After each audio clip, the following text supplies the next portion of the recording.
This is Starbucks and this is also a Starbucks. And I wonder kung pareho ba sila ng bibigay na drink sa akin kapag tinanong sila ng Kung ano yung pinakamasarap na coffee na pwede mo gawin. sa dulo ng video na to ay i-rate natin kung alin yung mas masarap sa dalawa nilang ginawa. Pinakamasarap na pwede mo gawin. Personal drink natin siya, at the same time, oat milk na yung gamit natin sa atin. Kinakabahan din ako sa total nito. Di ba sa isang dito pala 325? I'm in danger. There you go. Pinakamasarap na coffee na kaya nilang gawin. Gusto nila i-try sir yun po yung lasang Ferrero, sir.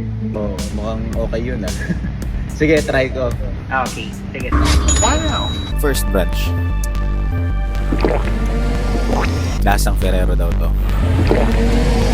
Second drink, 4 out of 5 pa rin naman. First drink, 5 out of 5. Congrats Vin sa comment section at